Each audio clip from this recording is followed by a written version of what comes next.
بسم الله الرحمن الرحيم والصلاة والسلام على سيدنا محمد سيد الخلق أجمعين.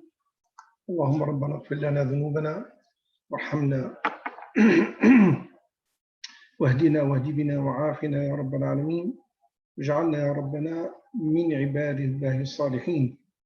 اللهم يا ربنا تقبل منا دعاءنا في رمضان، وتقبل منا قيامنا في رمضان، وتقبل منا صيامنا وقرآننا في رمضان. اللهم يا ربنا ارحمنا برحمتك التي وسعت كل شيء، وعافنا واعف عنا واغفر لنا وارحمنا وأنت الرحمن وأنت الرحيم. اللهم يا ربنا زدنا علما يا عزيز يا كريم. We ask Allah subhanahu wa ta'ala to accept our dua, and accept our salah, and accept our qiyam, and accept our Quran in this month of Ramadan. We ask Allah subhanahu wa ta'ala to grant us the highest place in Jannah, Jannat al-Firdaus. And we ask Allah subhanahu wa ta'ala to forgive all our sins, and for Allah subhanahu wa ta'ala to grant us the company of the prophets and the messengers in the Jannah, Jannat al-Firdaus, inshallah. Today, inshallah, we'll be talking about Surah Ali Imran. Surah Ali Imran is the second long surah in the Quran. And Rasulullah sallallahu alayhi wasallam always compared it or accompanied it with Surah Al-Baqarah. And he called them Al-Zahrawain, Al-Zahrawan, as the one that's with the flower effect. And you can understand what is the concept of both, how Allah subhanahu wa ta'ala associated them both together. And if you notice in the Quran that every surah is connected to the one afterwards, everyone connected to the one after, everyone connected to the one after, like in series. Even when you get all the way to Qul a'udhu bi rabbin nas, the last surah, Malikin nas ilahin nas min sharri waswasi al-khannas alladhi yuwaswisu fi sudurin nas min al-jinnati wan nas. And then we start with the beginning, we say Bismillahir Rahmanir Rahim, Alhamdulillahi Rabbil Alameen, as continuation. So the Quran is a big circle. Now, we talked about Surah Al-Baqarah yesterday. We described it in a little bit of details. We talked about how Allah subhanahu wa ta'ala, talking about at the beginning of it, the three different types of people between the believers, the true mu'mineen, and the ones who have nifaq, and the ones who have kufr in between. And Allah subhanahu wa ta'ala mentioned the three different groups between Adam alayhi salam and his wife. That's one group. The second group is Bani Israel all together overall. And of course, we know the third group is Ibrahim alayhi salam. And then Allah subhanahu wa ta'ala gave the orders to the ummah of what to do, what are the orders, what are the instructions, what to do, and on and on. And then Allah subhanahu wa ta'ala warned us, or He showed us ways from stepping away or keeping away from our doubts in Allah subhanahu wa ta'ala, doubting in ourselves, or doubting the other people who's going to cast doubts in our iman. But in the meanwhile, there is, and then at the end of the surah, of course, we know that Allah subhanahu wa ta'ala made the testimony or the certificate of iman, which has never been given to another ummah before. So is that enough? Is that enough for us to say we're believers? And alhamdulillah, we have got that. Allah subhanahu wa ta'ala testified for the Muslim ummah that آمن الرسول بما أنزل إليه والمؤمنون كلٌ آمن بالله وملائكته ورسله. That's it, we're done. We have iman? No. There is another very big element that's missing from the completion of the iman, which is the element of sabr, and for us to have patience against or with the elements that's going to influence us from the outside. And this is what Surah Ali Imran is talking about. And this is what you see the association between Surah Al-Baqarah and Ali Imran in that sense. So Allah subhanahu wa ta'ala in Surah Ali Imran, and there was a specific incident. SubhanAllah, this is the will of Allah subhanahu wa ta'ala, that when there is an incident that takes place in a certain content, Allah subhanahu wa ta'ala will reveal some Quran in that specific incident, but it is longer lasting down the road. And this is, we're talking about Wafdu Najran, the incident of Wafd, the people the emissaries who were sent from Najran. And the story happened in the year 9 or 10. It's called Amul Wufud, the year where a lot of different groups came in to visit Rasulullah sallallahu alaihi wasallam, and for them to take Islam, and they took Islam. And there is some studies on this said that there's more than 130,000 people who took Islam that year, in 1 year. It's called Amul Wufud. People send their, representatives. They send their, ambassadors to take oath with Rasulullah sallallahu alaihi wasallam. Najran was a very interesting incident. What has happened is that Rasulullah sallallahu alaihi wasallam was in the Medina. Najran is a city between Mecca and Yemen. It's somewhere in the middle. The majority of the people there are Christian. So they would send 14 people as ambassadors, and they wanted to talk to Rasulullah sallallahu alaihi wasallam. And you got to remember, they never had the intention of taking Islam. They don't want to be Muslims, but they wanted to show their proof. They wanted to show their ways as to influence Rasulullah sallallahu alaihi wasallam and the mu'mineen. And that is where the danger was. And that is what the idea of the surah is, that what is the influence of others on us, on the believers, when we look at them from outside to us, specifically, if you want to be specific, is Ahlul Kitab, the Jews and the Christians. In this case, what is the influence on the believers and how they could possibly get us off the Iman? We already achieved the Iman in Surah Al-Baqarah, right? But we need to have sabr, we need to hang on to it. And this is happening by addressing huge issues, and this is what Surah Al-Imran is about. So what happened is that they came to him, and they were dressed up in a very fancy, very nice way. They were dressed up in silk and gold and different things. And they showed up in front of Rasulullah sallallahu alaihi wasallam. And the Prophet, incidentally, I just want to tell you, they actually stayed with Rasulullah sallallahu alaihi wasallam in the masjid. Rasulullah sallallahu alaihi wasallam hosted them inside the masjid. They were sleeping inside the masjid.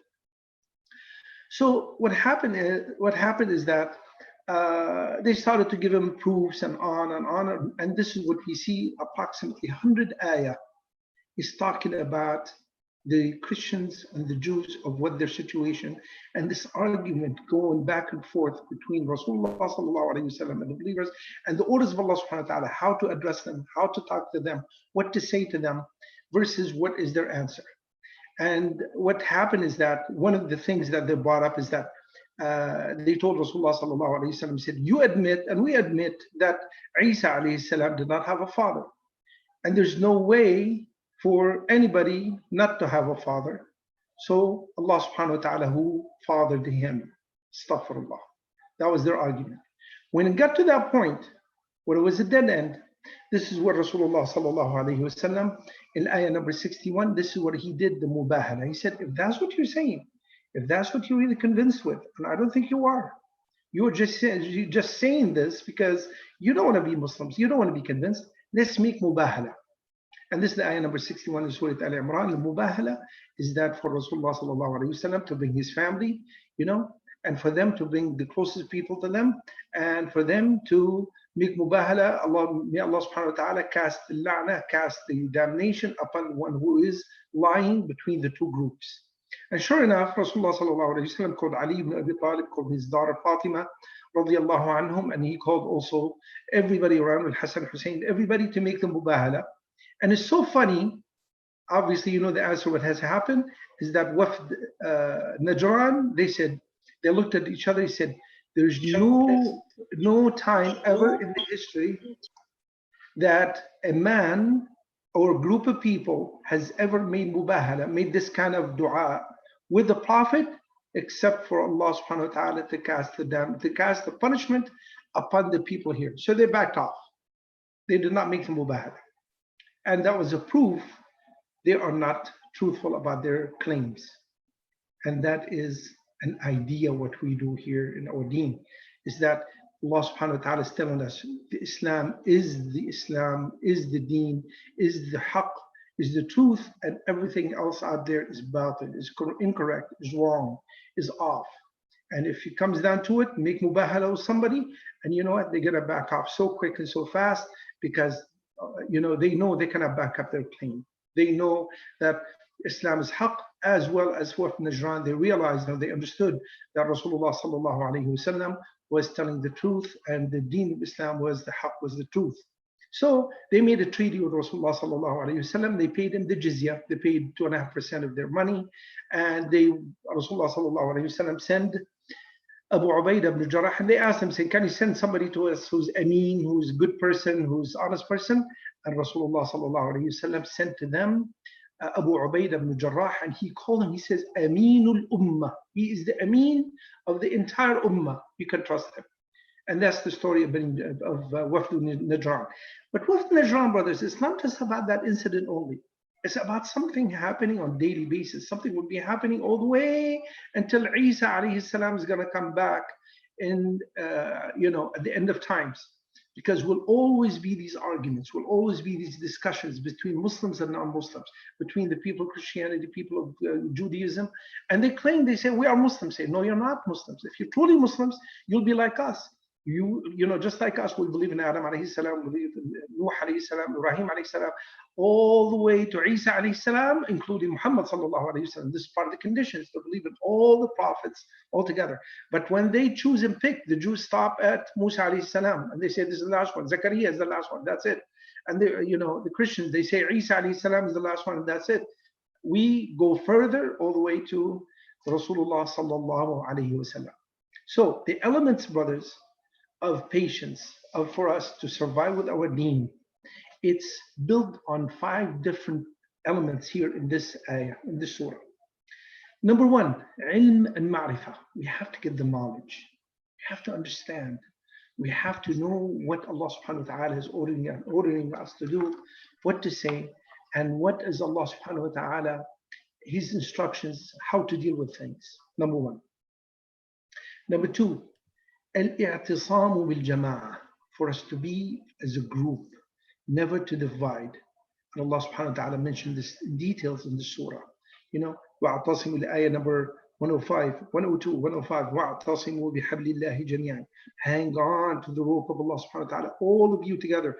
This togetherness gives us the strength in Iman, gives us sabr in Iman, gives us the strength for us to be always part of Iman and not to divide, not to wither and go away.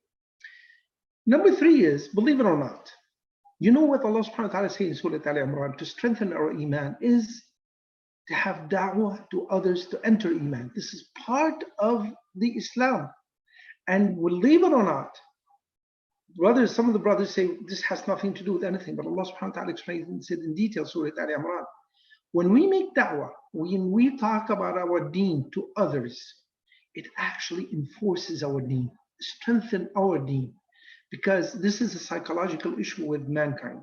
When we are sitting discussing one issue in our mind, day in and day out, hour in, hour out, especially with a social issue like this between us and other people, from outside the deen, about Islam, it strengthens our iman, strengthens our deen, and keeps us steadfast on the road where we need to go. And then the element number 4 is as-sabru ala masa'ib, for us to have patience on the disasters and calamities. If you notice in Surah Al-Imran, Allah subhanahu wa ta'ala, and like after ayah 120 or so, all the way until the 200, until the end, He talks about one specific incident in the history of Islam. It is the Battle of Uhud, and how the Muslims, they suffered a great deal because of the loss of that battle. 70 of the most beautiful, the best, some of the best Sahaba, they died in that battle. The Muslims got divided. Some of them walked away in the desert. Some of them thought Rasulullah sallallahu alaihi wasallam got killed. And all of it is because they did not have the sabr, the patience on the musibah, the disaster, the calamity that is taking place, number 1. Number 2 is, and this is the element number 5, is that we, or the Muslims, were not obeying the orders. These 40 or 50 or so of the archers who stepped up, Allah subhanahu wa ta'ala, Rasulullah sallallahu alayhi wa sallam ordered them to stay up on the mountain. They violated the orders. They did not listen. And these 50 or 60 or so, whatever their number is, they caused the loss of the entire battle, because we know the rest of the story where Khalid bin Walid, radiallahu anh, he became a Muslim afterwards. In the Battle of Uhud, he was the leader of the army of Quraysh, the Kuffar, and he noticed the weak point behind Rasulullah sallallahu alaihi wasallam in the mountain. When the archers stepped down, they thought the battle was over within 15, 20 minutes. The Kuffar, they faltered, they fell through. But Khalid bin Walid realized that the archers were off the mountain. He went backwards from the back of Rasulullah sallallahu alaihi wasallam, the Muslim army, and he literally attacked them from the backside. And this is where the Muslims fell. The Muslims, the Sahaba fell into this trap from Khalid bin Walid with the horsemen from the back, and the rest of the army, the Kuffar, who got called, they attacked from the front, and the battle turned around in 20 minutes. Why? We did not listen to the orders. We did not obey the orders. These 5 elements Allah subhanahu wa ta'ala explains in Surah Ali Imran in the most beautiful way. By the way, what is the last ayah? The last ayah, number 200, if you look at it in Surah Ali Imran, when you look at it and you see what is it saying, the very last ayah. What is the subject of that last ayah is? يا أيها الذين آمنوا اصبروا وصابروا ورابطوا. اصبروا, all you believers, have patience. وصابروا, work hard on your patience. وصابروا, no matter how difficult things are, be patient and just continue on with your patience. ورابطوا, make a ribat, be steadfast in position, in a physical situation and in mental and spiritual situation. واتقوا الله, and have tuqah from Allah subhanahu wa ta'ala, لعلكم تفلحون. This is the last ayah talking about specific something that needs to be done in the surah, and this is the surah of sabr, and for us to hang on to our deen overall. If you notice, when we have the in Surah Ali Imran, for instance, Allah subhanahu wa ta'ala talking to us and telling us what is the reasons that why is our deen will fall apart, why is our iman will actually wither away. One of the reasons, and this is ayah number 14, زُيِّنَ لِلنَّاسِ حُبُّ الشَّهَوَاتِ مِنَ النِّسَاءِ وَالْبَنِينِ وَالْقَنَاطِيرِ الْمُقَنطَرَةِ مِنَ الذَّهَبِ وَالْفِضَّةِ وَالْخَيْلِ الْمُسَوَّمَةِ وَالْأَنْعَامِ وَالْحَرْثِ. It's been beautified for man. The love of lusts and desires, unlikable things in this life, from women, from children, and lots of gold and silver and horses, the beautiful, signed horses. Well-an'am, the good animals, herds of animals. Wal-harth, the big lands. It's been beautified for them. It's been beautified for them. Allah subhanahu wa ta'ala said, ذَلِكَ مَتَاعُ الدُّنْيَا ذَلِكَ مَتَاعُ الْحَيَاةُ الدُّنْيَا. This is the benefit, the beauty of this earthly life. And Allah subhanahu wa ta'ala says, وَاللَّهُ عِنْدَهُ حُسْنُ الْمَآبِ. Allah subhanahu wa ta'ala has the best of returning point when we make ma'ab to Him, when we go back to Him. This is all going to go away. This is one of the reasons why we could possibly, our iman will falter, will fall through, is because we don't have we will be dissuaded or will be convinced that with our lust or our desires, with the beauty of this earth and how the earth that was, been made so beautiful and so deceiving overall. And now Allah subhanahu wa ta'ala mentioned, and this is Surah Ali Imran, the name of it, Ali Imran, the people of Imran. Who are these people? Now you notice Imran himself is not mentioned in the surah completely. Is the people, is the family, is the group of Imran. Al Imran, say Ali Ibrahim, Ali Muhammad sallallahu alayhi wa sallam, and on, are the ones who belong to him from the family. Now, this is the story Allah subhanahu wa ta'ala talks about, and look what has happened. Allah subhanahu wa ta'ala talks all the way until the end of Bani Israel, all the way towards the end before the coming, or Isa alayhi salam.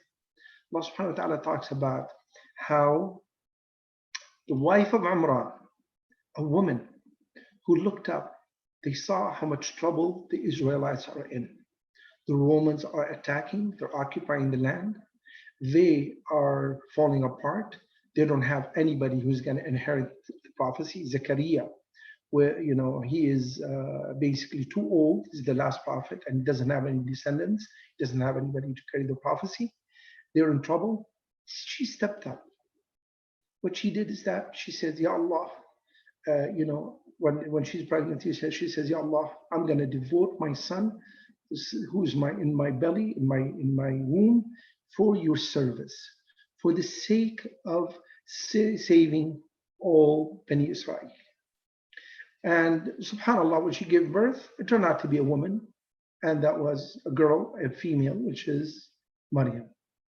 And even though it was a female, usually, they don't devote except males. She actually made dua to Allah subhanahu wa ta'ala, Ya Allah, accept my giving, which is, it's a girl, it's a woman, it's not the same as a man, but I'm giving it to you, I'm giving her to you for you to take care of her. Allah subhanahu wa ta'ala accepted her, was qabulun hasan. And this is the ayat here from 35 on. And Allah subhanahu wa ta'ala in the ayah number 37, فَتَقَبَّلَهَا رَبُّهَا بِقَبُولٍ حَسَنٍ وَأَنبَتَهَا نَبَاتًا حَسَنًا وَكَفَّلَهَا زَكَرِيَّا. Zakaria is her mother's, he's a prophet. So basically, when Maryam, she grew up in the temple, she's worshiping Allah subhanahu wa ta'ala, she's devoting all her time, or her ibadah, or her worship to Allah subhanahu wa ta'ala. Zakaria used to come to her as to give her food, give her sustenance. Every time he walked in the mihrab, the place of worship, he found food, And he asked her, he says, كلما دخل عليها زكريا المحراب وجد عندها رزقا. He found food in front of her. قال يا مريم أنى لك هذا. He said, how did you get this? يا مريم, how did you get that food? قالت هو من عند الله. That is from Allah subhanahu wa ta'ala. إن الله يرزق من يشاء بغير حساب. Allah subhanahu wa ta'ala gives rizq to whom He pleases in each way He wants. At that point, this is the ayah number 38. هنالك, that is the time. دعا زكريا ربه. This is with Zakaria. He's a prophet.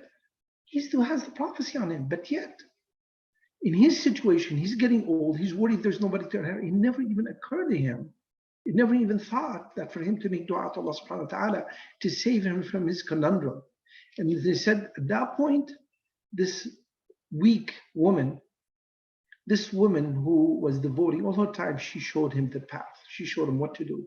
He says, قال ربي هب لي من لدنك ذرية طيبة. Ya Allah, he says, هب لي, make wahab to me, grant me a ذرية, children, طيبة, good children that will carry my name and will carry the message or the risala or the entire Bani Israel quest in their lives. Allah subhanahu, then the angels has called upon him. He said, Allah subhanahu wa ta'ala accepted your dua, and Allah subhanahu wa ta'ala granted you Yahya. And Yahya, he will be Sayyidan, he will be Sayyid, he will be a Lord, he will be a great person, he will be Hasuran, and he will devote all his time for the da'wah for the Bani Israel. وَنَبِيًّا, and he's a prophet from Salihin, from the good prophecy. And we know the rest of the story, what he has given. But here you could see what's the name of the surah come from Ali Imran, from Maryam, from her mother, the wife of Imran, from Zakaria the prophet, from Yahya the son of the prophet, and how he grew up together with Isa alayhi salam he was his peer. There were a few months apart between both, between Isa and Yahya, and this is the message. And you can imagine where the giving is taking place between Bani Israel. Brothers, let me ask you this. Are we willing to do this for our deen? Are we willing to devote our children for the sake of Allah subhanahu wa ta'ala to service His deen like Maryam, like the mother of Maryam did? Are we willing to give money, which is easier than giving children? Are we willing to do this kind of work for the sake of Allah subhanahu wa ta'ala? And look at the perfect example.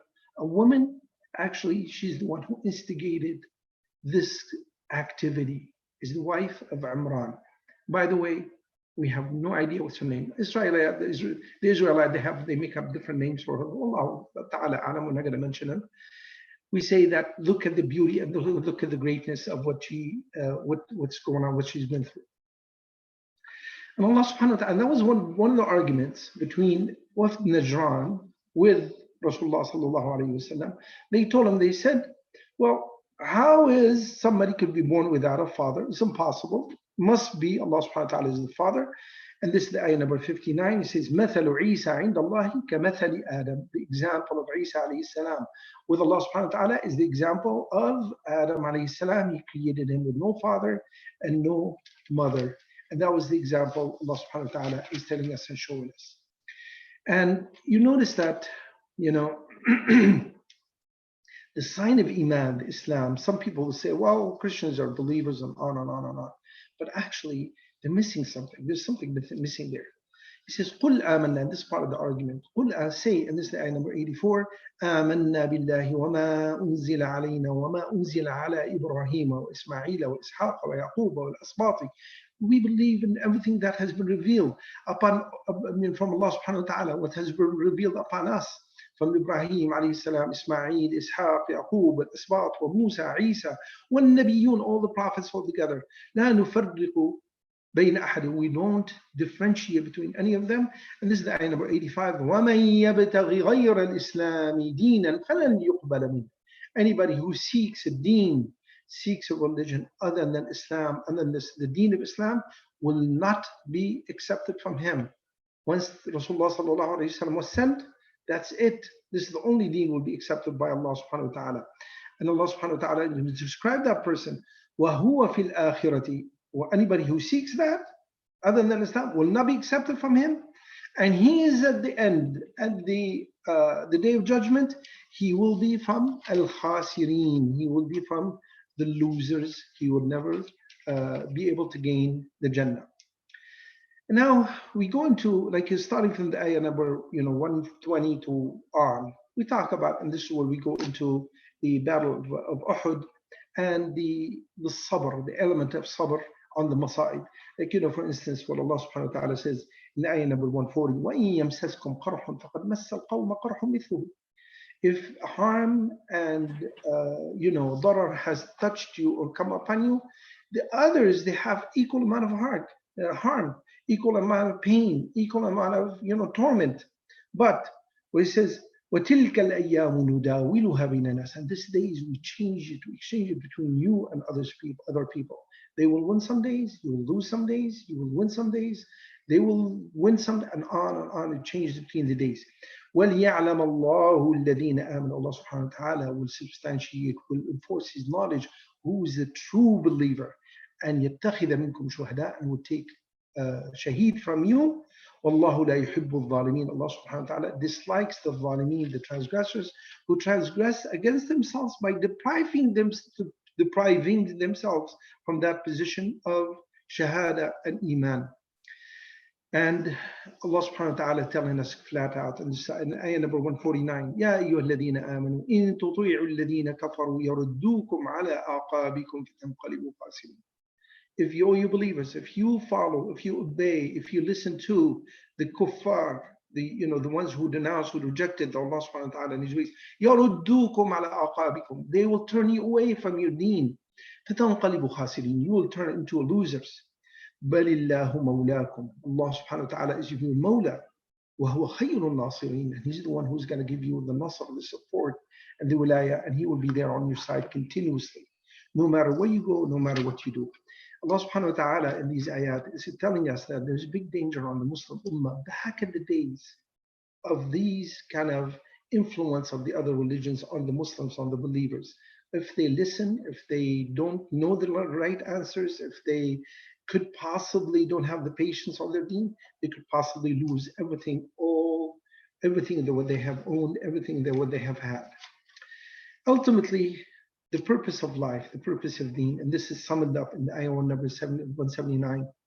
ما كان الله ليذر المؤمنين على ما أنتم عليه حتى يميز الخبيث من الطيب. Allah subhanahu wa ta'ala was not going to let you, the believers of what your condition you're in, unless Allah subhanahu wa ta'ala would differentiate the good and the bad, and the ones who are truly believer, and the ones who is wishy-washy, and the ones who is not even that believer. Uttering the words and saying that we're Muslims, we're believers, that's not good enough. Allah subhanahu wa ta'ala would test us from the influence of other people, would test us from calamities and disasters, would test us from some kind of doubt from the inside or from the outside. Allah subhanahu wa ta'ala would test us in many, many different ways. Allah subhanahu wa ta'ala will differentiate the good and the bad for the end where Allah subhanahu wa ta'ala will make us, inshallah, enter Jannat al-Firdaus. Again, we go back to the last ayah number 200. Ya ayyuhalladhina amanu asbiru wa sabiru wa rabitu. O you believers, have sabr, have patience, and practice this physically, mentally, spiritually. Practice the sabr. Because for you to get there, for you to say the word of Iman, and for you to follow the instructions is not good enough, you have to go one step further, which is you have to make it last. You notice today, brothers, if a doctor today has the certificate that he can practice, medicine, and he will hang it on the wall, but his true work is, true test, is when he's practicing medicine for 10, 20, 30 years of his life. These few years he spent in medical school is small. For him to pass that exam and for him to get that certificate is very small work. But his daily work is going to prove he's truly a good doctor or not.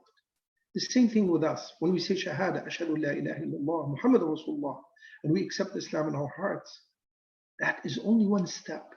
But it has to be followed with patience. It has to be followed with Iman.